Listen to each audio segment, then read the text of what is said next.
முதல்ல சந்திரசேகர் யார், அந்த கட்சியில் அவருக்கு என்ன பொறுப்பு இருக்குது? அவரே சொல்கிறாரு, எனக்கு இந்த கட்சிக்கு எந்த தொடர்பும் இல்லைப்பா, நான் விஜய்க்கு மட்டும்தான் அப்பா, இந்த கட்சிக்கு நான் இல்லை, இதில் நான் உறுப்பினர் கூட இல்லை, ஒரு ஆலோசனையாக சொல்கிறேன் அப்படிங்கிறாரு. ஏன்னா இனி விஜயால் ஆக போகிறது ஒன்றும் இல்லை அப்படின்னு அவருக்கு தெரிஞ்சிருச்சு. அதே போல் விஜய் மிகப்பெரிய பூஜ்யம் அப்படிங்கிறத அவருக்கு புரிஞ்சிருச்சு. ஒரு செயல்படாத ஒரு நடிகர் அவர். இவரை வச்சுக்கிட்டு அரசியலில் குப்பை கொட்ட முடியாது. அதே போல் இவர் கட்சியை உள்ளே அக்காமடேட் பண்ணுறதுனால என்னென்ன அசௌகரியங்கள் ஏற்படும் அப்படிங்கிறதெல்லாம் எடப்பாடிக்கு இப்போ புரிஞ்சிருக்கு. 41 பேர் செத்து விழுந்து கிடக்குறாங்க. நாங்கள்லாம் ஓடி போய் பார்த்தோமாடா, நீ பார்த்தியா? நீ இல்லை முதல்ல பார்த்துருக்கணும்.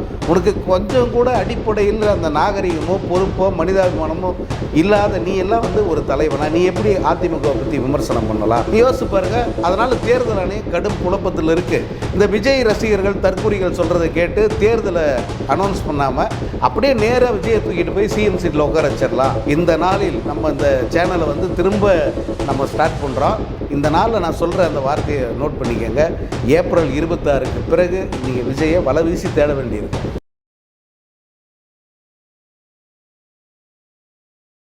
சார் வணக்கம். சார் வணக்கம்.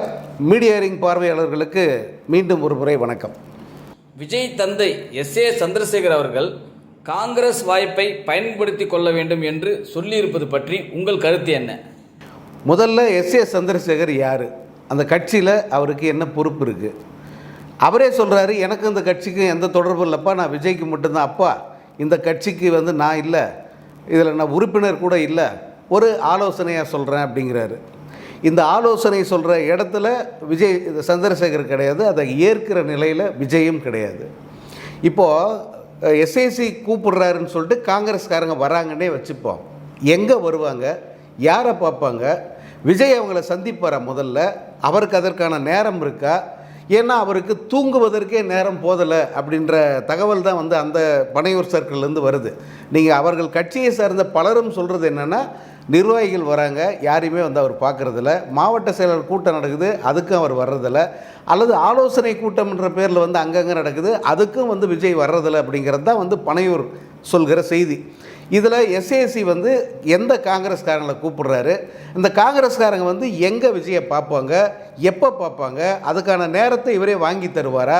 இதெல்லாம் ஏதாவது சொன்னால் தானே அவங்க அதை கன்சிடர் பண்ணுவாங்க. போகிற போக்கில் பொத்தாம் பொதுவாக காங்கிரஸ்காரங்க வந்துட்டால் அவங்களுக்கு பிரைட்டான எதிர்காலம் இருக்குது, இழந்த ஆட்சியை மீண்டும் பெற்றுருவாங்க, காங்கிரஸுக்கு என்ன புது பொலிவு கிடச்சிரும் அப்படிலாம் ஏதோ இந்த கிளிஜோசிக்கார மாதிரி அவர் சொல்கிறாரு. அவர் மேலே ஒரு குறைந்தபட்ச மரியாதை இருக்குது அரசியல் அரங்கத்தில். ஏன்னா விஜய்க்கு அனுபவம் இல்லாததுனால தான் இப்படியெல்லாம் நடக்குது, அவங்க அப்பா இருந்திருந்தால் இப்படி நடந்திருக்காது அப்படின்னு பலர் சொல்கிறாங்க. அப்படிப்பட்ட ஒரு ஒப்பீனியனை மாற்றுற மாதிரி இருக்குது எஸ்ஏசியோட இந்த கருத்து. சார் சமீபத்தில் திரு எடப்பாடி பழனிசாமி அவர்கள் விஜயை பற்றி ஆவேசமாக பேசியிருக்காரு. உங்களுக்கே தெரியும் நினைக்கிறேன். இவ்வளோ நாளாக விமர்சனம் பண்ணதே கிடையாது, இவங்களும் பண்ணதில்லை அவங்களும் பண்ணதில்லை. திடீர்னு எடப்பாடி பொங்கி எழுந்திருக்காரு. ஏன்னா இனி விஜயால் ஆக போகிறது ஒன்றும் இல்லை அப்படின்னு அவருக்கு தெரிஞ்சிருச்சு. அதே போல் விஜய் மிகப்பெரிய பூஜ்யம் அப்படிங்கிறத அவருக்கு புரிஞ்சிருச்சு. அவர் என்ன நினச்சாருன்னா, விஜய் நம்ம கட்சிக்கு வந்துடுவார், ஒரு 30 தொகுதிகள் தரலாம், வேணா ஒரு துணை முதல்வர் பதவி மாதிரி ஏதாவது கொடுத்துடலாம். அது காரணம் என்னென்னா, விஜய் ஒரு க்ரௌட் புல்லர் அப்படிங்கிறத அவர் புரிஞ்சிருந்தார். நிறைய கூட்டம் வருது, போகிற இடமெல்லாம் கூட்டம் திரளுது. இந்த கூட்டத்துக்காக தான் பல தலைவர்கள் ஏங்குறாங்க, நமக்கு இப்படி வரலையே அப்படின்ட்டு. அவங்களுக்கெல்லாம் தெரியாது, அரசியல் தலைவர்களை வேடிக்கை பார்க்கணும் அப்படிங்கிற மனநிலை மக்களுக்கு கிடையாது. ஒரு பிரபலமான தலைவராகவே இருந்து முன்ன பின்ன அனௌன்ஸ் பண்ணாமல் ஒரு தெருமுக்கில் போய் நின்னார்னா எட்டி பார்க்குறது 4 பேர் கூட சேர மாட்டாங்க. அதுதான் அரசியல் கட்சி தலைவர்கள் நிலை. ஆனால் அதுவே ஒரு நடிகர் சொல்லாமல் கொள்ளாமல் ஒரு பொது இடத்துல போய் நின்னார்னா 10 நிமிஷத்தில் ஒரு 1000 பேராக கூடிடுவாங்க. அப்படித்தான் விஜயை பார்க்க ஒரு கூட்டம் வருது. இந்த கூட்டத்தை தனக்கு சாதகமாக பயன்படுத்தி கொள்ள முடியுமா அப்படின்னு ட்ரை பண்ணார் எடப்பாடி. அதனால தான் 4 மஞ்சள் கொடியை பார்த்த உடனே கூட்டணிக்கான அறிகுறிகள் தெரியுது, ஒளிமயமான எதிர்காலம் வந்துருச்சு அப்படிலாம் அவர் சொன்னார். இன்றைக்கி அது நடப்பதற்கு வாய்ப்பு இல்லை அப்படின்னு தெரிஞ்சிருச்சு. இன்னொன்று, விஜய் எந்த வகையிலும் ஒரு இன்ஆக்டிவான ஒரு பர்சன், ஒரு செயல்படாத ஒரு நடிகர் அவர். இவரை வச்சுக்கிட்டு அரசியலில் குப்பை கொட்ட முடியாது.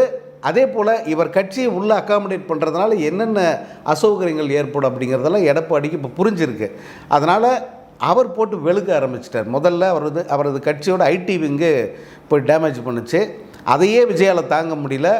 ஒரே ஒரு 2 நாட்களுக்குள்ளே வந்து கதறிக்கிட்டு ஐயோ என்னை விட்டுருங்க, நாங்கள் இனிமேட்டு ஏடிஎம்கே பக்கமே வரமாட்டோம் அப்படின்னு பப்ளிக்காக சொல்கிற அளவுக்கு போயிட்டாங்க.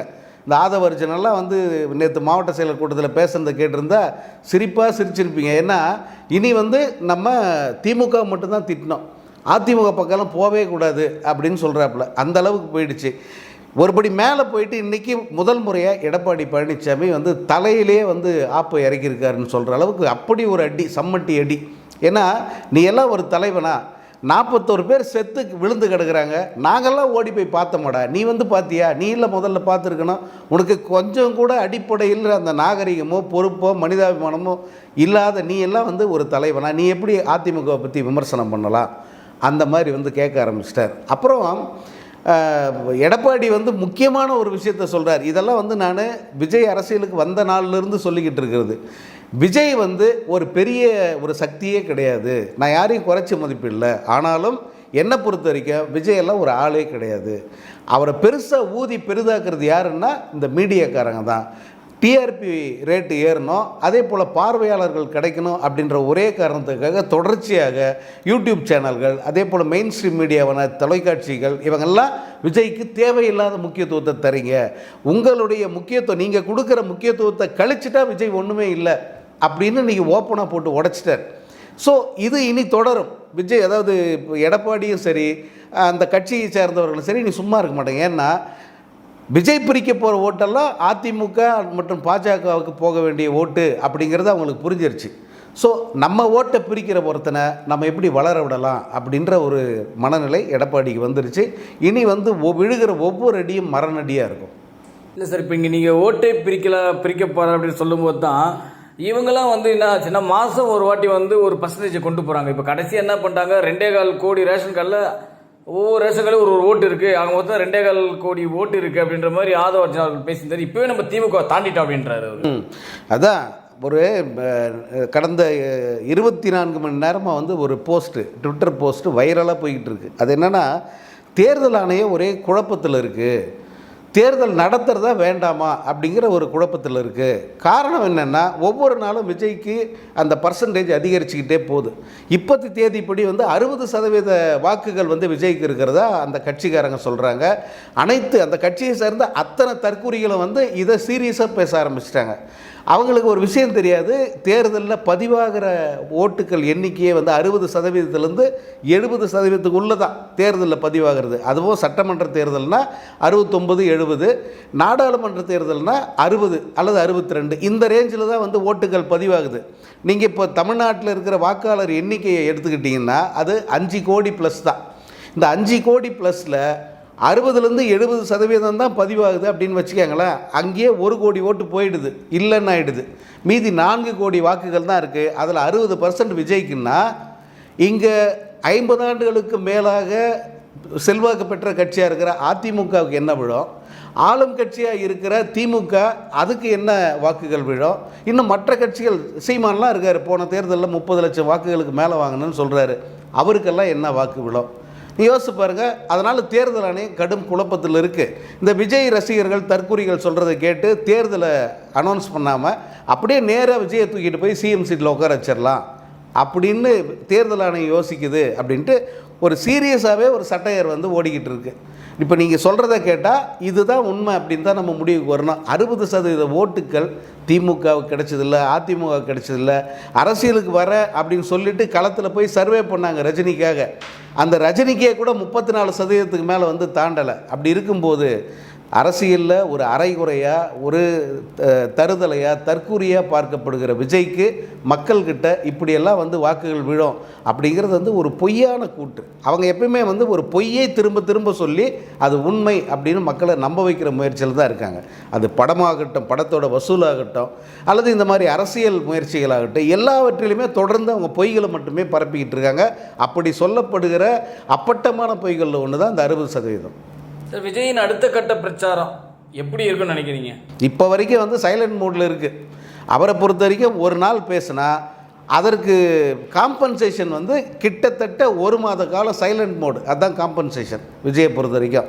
ஏன்னா அந்த ஒரு நாள் உழைக்கிறாருல்ல, அந்த உழைப்பு ஒரு 30 நாள் சைலண்டில் இருந்தாகணும் அவருக்கு. இல்லைன்னா வந்து அவரால் பேசவோ அல்லது எந்த விதமான தேர்தல் அல்லது அரசியல் நடவடிக்கையில் வெளிப்படையாக இறங்கவோ அவரால் முடியாது.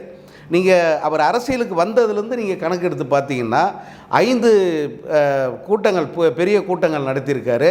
ஒரு 4 முறை வந்து வெளியில் வந்து வேறு இந்த போராட்டம் அந்த மாதிரி இதுக்கெல்லாம் சேர்த்து ஒரு 4 முறை வந்திருக்கார். மொத்தமே 9 முறை தான் விஜய் வெளியில் வந்திருக்கார். 2 ஆண்டுகளில் 9 முறை வெளியே வந்திருக்கார். இப்போ 10வது முறையாக வெளியே வரப்போகிறார். எதுக்கு தெரியுமா? அவங்க கட்சியோட 2ஆம் ஆண்டு விழா, 3ஆம் ஆண்டு விழாவுக்கு, 3வது ஆண்டு தொடங்குது அதுக்கு. ஸோ இதுதான் விஜயுடைய அரசியல் அந்த நடவடிக்கை அப்படிங்கிறது. நீங்கள் இந்த 2 ஆண்டு காலத்தில் 9 முறை வெளியே வந்திருக்காருன்றத கணக்கு போட்டு பாருங்கள், எத்தனை மாதத்துக்கு வருவார் ஆவரேஜாக அவர் வெளியே வராரு அப்படின்னு சொல்லிட்டு. அப்போ இனி வரும் நாட்கள் இன்னும் 2 மாதம் தாங்க இருக்குது. இந்த 2 மாதத்தில் விஜய் வந்து 234 தொகுதியில் பிரச்சாரம் பண்ணணும், அல்லது குறைந்தபட்ச மாவட்டத்துக்கு ஒன்றுன்னு போனால் கூட வந்து நம்ம தமிழ்நாட்டில் இருக்கிற அத்தனை மாவட்டத்துக்கு ஒரு முறையாவது போயாகணும். அதுக்கே வந்து அவருக்கு நேரம் கிடையாது. அல்லது வேறு எந்த வகையில் அவர் பரப்புரை மேற்கொள்ள போகிறாரு, இந்த கேள்வியெல்லாம் வந்து இருக்குது. அது முக்கியமாக தேர்தலுக்கு வேட்பாளர்களை தேர்வு செய்யணும். அட்லீஸ்ட் அடையாளமாவது காணணும். யார் இவனை வேட்பாளரை போட்டால் ஒரு 50 100 இந்த வாக்குகள் ஏதாவது தேருமா, நம்ம மூஞ்சிக்காக ஒரு 5000 ஓட்டு, இந்த மூஞ்சிக்காக ஒரு 50 ஓட்டாக தேருமா, இப்படியெல்லாம் யோசிக்க கூட இன்னும் அவங்க ஆரம்பிக்கலை. இவங்க என்ன தேர்தல் பணி செஞ்சு, என்ன வந்து தேர்தலை சந்தித்து எப்படி வந்து அவங்க வாக்குகளை பெற போகிறாங்க, இந்த 60% எப்படி வரப்போகுது, இன்னும் பிரச்சாரங்கிறதெல்லாம் நினச்சி கூட பார்க்க முடியல. விஜயெல்லாம் வந்து இனி தினமும் பிரச்சாரம் பண்ணால் கூட வந்து இந்த 234 தொகுதியை கவர் பண்ண முடியாது. எப்படி பண்ணுவார் அப்படின்னு தெரில. சார், விஜய் வந்து ஒரு மாய தோற்றமா இல்லை உண்மை வடிவுமா? அப்பட்டமான ஒரு மாய பிம்பன், ஒரு நீர்க்குமிழி. அது நான் ஆரம்பத்தில் சொல்கிறேன், அது காற்றடித்த பலூனு. ஒரு சின்ன ஊசி எடுத்து குத்துனா அது வந்து டமால், அவ்வளோதான், கிழிஞ்சி நார் தொங்கிடும். அந்த மாதிரி ஒரு நீர்க்குமிழி மாதிரியான ஒரு அரசியல் தான் விஜய். இந்த அரசியலுங்கிறது ஏப்ரல் மாதத்துக்கு பிறகு, ஏப்ரல் 2026க்கு பிறகு அரசியல்வாதி விஜய் வந்து நீங்கள் வலை வீசி தேடினாலும் கிடைக்க மாட்டார். நான் சொல்கிறத மார்க் மை வேர்டு. இந்த நாளில் நம்ம இந்த சேனலை வந்து திரும்ப நம்ம ஸ்டார்ட் பண்ணுறோம். இந்த நாளில் நான் சொல்கிற அந்த வார்த்தையை நோட் பண்ணிக்கோங்க. ஏப்ரல் 26க்கு பிறகு நீங்கள் விஜயை வலை வீசி தேட வேண்டியிருக்கும். சார், புதிய படத்தில் விஜய் நடிப்பதாக ஒரு தகவல் உலா வந்துட்டுருக்கு, அது முற்றிலும் உண்மையா சார்? நிச்சயமாக வேறு புது படம் நடித்து தானே ஆகணும். ஏன்னா இந்த படம் ரிலீஸ் ஆகிற வழியவே காணோம். ஒன்று ஏப்ரல் இல்லை மேல தான் ரிலீஸ் ஆகும் போல் இருக்குது. அது கூட ரிலீஸ் ஆனால் இதுக்கு அந்த கிரேஸ் இருக்குமா அப்படின்னு தெரியல. ஏன்னா எப்பயுமே இந்த மாதிரி பெரிய படங்கள் தள்ளி தள்ளி போகிற போது ஜனங்களுக்கு சலிப்பு வந்துடும். அதை பார்க்குற மூடே வந்து வராது. அட போடா அப்படின்னு சொல்லிட்டு அதை கடந்து போயிடுவாங்க. அப்படிப்பட்ட மனநிலை இன்றைக்கி அவரது ரசிகர்களுக்கு கூட வந்திருக்கும். இந்த படம் எப்போ ரிலீஸ் ஆனாலும் இது அவரது கடைசி படம் அல்ல. இன்னொரு படத்துக்கான கதையை கேட்டு வச்சிருந்தா ஏற்கனவே சொல்லியிருக்கேன். அந்த படம் பற்றிய அறிவிப்பு வந்து தேர்தலுக்கு பிறகு வெளியாகும். என்ன ஓரிரு மாதங்கள் ஒரு சைலண்ட் மோடில் இருந்துட்டு திடீர்னு வந்து ஒரு ஃபோர்ஸாக வெளியே வர்ற மாதிரி சீன் போட்டு விஜய் 70வது படம் நடிக்க தயாராகி விட்டார் அப்படின்னு செய்தி வரும்.